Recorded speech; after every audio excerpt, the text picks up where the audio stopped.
there are 4 different ways to create a symbol in Flash. I'm going to take the oval tool and just draw a simple circle.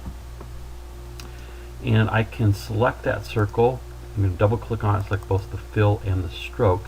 So the first way I can create this shape into a symbol is to select it and then right click on it, and I have an option to convert to symbol. And I can create that as a movie clip, a button, or a graphic, and I'll talk about the difference between those 3 in a minute. I'm going to cancel out of that and show you another way to bring up that same dialog box. So I can select my circle. Again, I double clicked on it to get both the fill and the stroke. I can go to the modify menu and choose convert to symbol there. Notice a third way is I could press the F8 function key. So I can select my circle and press F8, and that will also bring up the dialog box for converting it to a symbol. All those involve creating something first and then selecting it and converting it to a symbol. A fourth way is to go to the insert menu and choose new symbol, and I can choose whether I want to create a movie clip, button, or graphic. Notice that nothing is selected. I can give it a name. I'm going to go ahead and just select symbol 2 as the name and click OK. And now I've gone into the editor where I can draw what this symbol should look like. So maybe I want to create a circle, and I'm going to start from the registration mark here, which is the 00 mark, and I'm going to hold down the Alt key and the Shift key and draw a circle where that is centered on that mark. And now in my library I have that symbol 2, which is the circle that I've created. If I go to my scene, and let me get rid of this previous, actually I'm going to leave that symbol there. As you can see, this one's different. So here's my symbol that I drew as symbol 2, a little bit larger. There is the graphic that I drew earlier. It is not a symbol. And I could bring multiple instances of this symbol onto the stage. And again, I can take my free transform tool and resize those and not affect the other instances. So 4 ways to create a symbol. So we've seen that we have 3 different types of symbols here that we can create: movie clips, buttons, and graphics. Here's the difference between those. A movie clip has its own timeline. It is an embedded, can be an embedded animation, or can have multiple frames that we could navigate to from the main timeline. So we can have a timeline inside of a timeline using a movie clip. Movie clips are the basic building blocks for creating animation and creating interactivity. A button, on the other hand, is the object that the user interacts with normally. Buttons also have a timeline, but it's a very specialized 4-frame timeline. One is the state of the button when nothing's happening. One is how the button looks when the user points to it. Another is how the button looks when the user presses the button. And a 4th frame is the area that interacts with the user, called a hit state. A graphic symbol is a static drawing. While it has a timeline, the timeline is inoperative. Whatever's on the first frame is what you would see on the stage. In each case, we can save these as one of these 3, but we can interact with them through the properties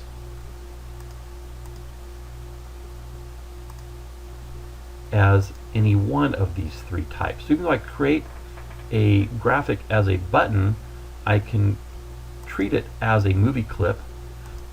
Even though I create a symbol as a graphic, I can treat it as a movie clip. Or I can create a movie clip and treat it as a button or even a graphic. So the behavior of any of these objects is determined by what the properties are.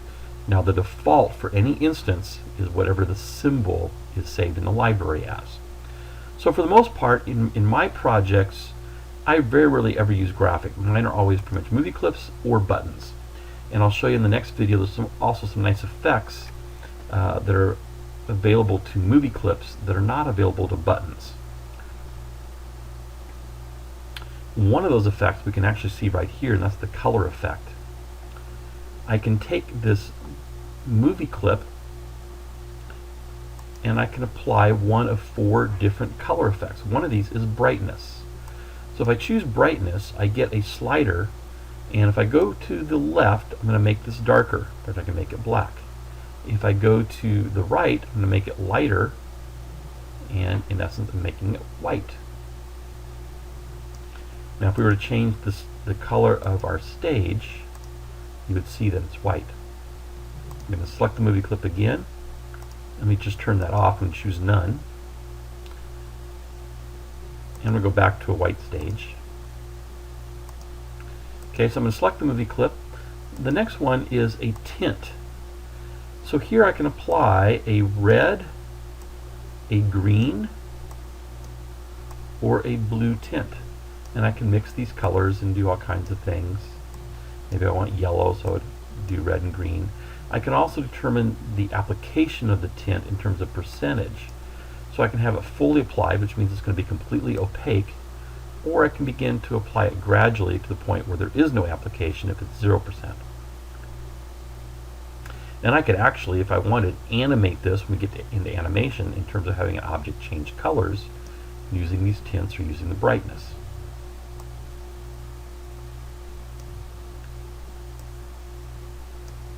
Let me do the same thing with my cougar over here. I'm going to select the cougar and apply a tint.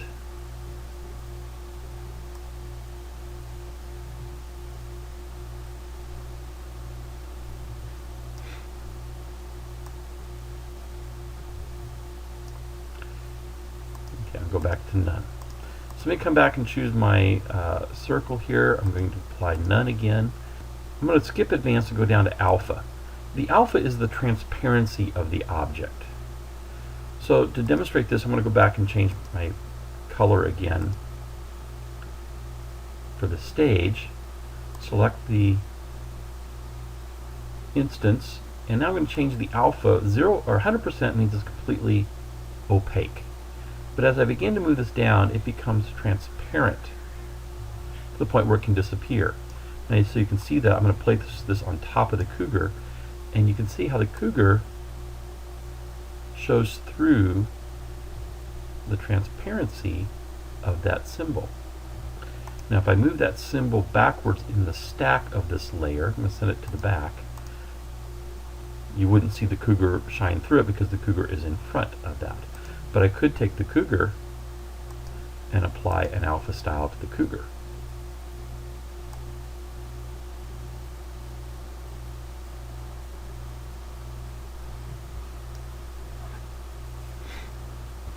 I'll show you an effect later where we can simulate the Star Trek transporter, where basically somebody in the transporter disappears, and that's simply a matter of animating this alpha property until it is clear. Okay, let me grab the circle, bring it back over. I'm going to choose none. And the last one here is advanced. Advanced combines the tint and the alpha together in one selection. We can only affect one of these 4. If I select brightness and then go in and change the alpha, the brightness settings disappear. But in advanced, there is an alpha channel, and we can also apply a tint of red, green, and blue. So I can increase the amount of red and make this into a magenta, but I could then also bring the alpha down and make it semi-transparent. Let me bring this back to the front.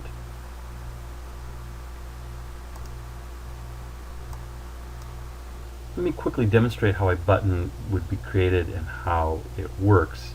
We'll get into buttons much later in the semester, but I'm going to go ahead and just delete these few instances here. And I'm going to create a button. So I'm going to take the text tool, create a text box, and I'm going to bring the size down a little bit. So I'm going to create a button, and the caption of my button is going to be Show Title. And I'm creating this as static text. I'm just going to go ahead and draw a rectangle around it. And let's change the back color, or the color of that rectangle, fill color,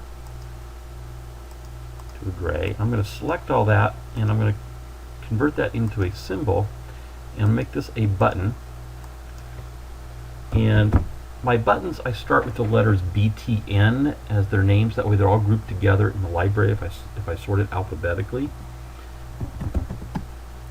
So BTN show title. MovieClips I start with MC, and graphics I start with GR.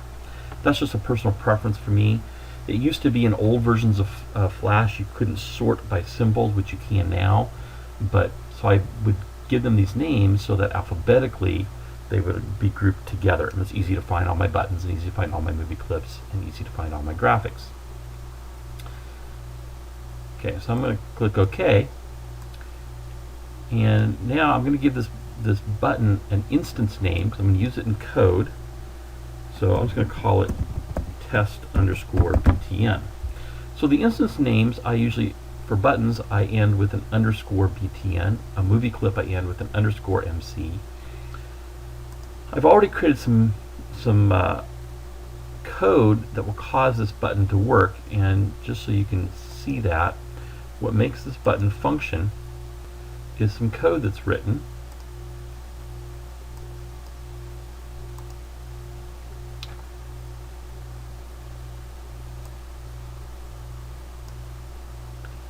And I'm creating an event listener for that code, and I'm creating a function that is executed when the user clicks on that button. We'll look much more at the code in the second half of the semester as we do more interactivity. And if you take the second Flash class, CIS120DC, we really focus on how to write this code and what it all means.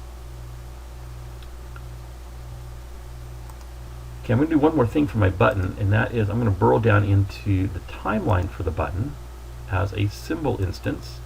We can look at the timeline, and I mentioned earlier that we have really 4 frames for a button in the timeline, and these frames are labeled, instead of 1, 2, 3, 4, they're up, over, down, and hit. I want to have, when the user points to the button, have it do something a little bit different or look a little bit different. So I'm going to insert a keyframe here, and I'm going to have this button turn yellow. And then on the down state, I'm going to insert another keyframe, and on this one, I want, if they click on it, I want it to turn magenta. And maybe I want the title to become white. And then the hit area is simply the area that is defined as how the user interacts with this. I'm going to keep it just the same size. If I wanted to have the user be able to click out here to interact with that button, I can create a larger hit area. So let's go to our scene 1, and I have an additional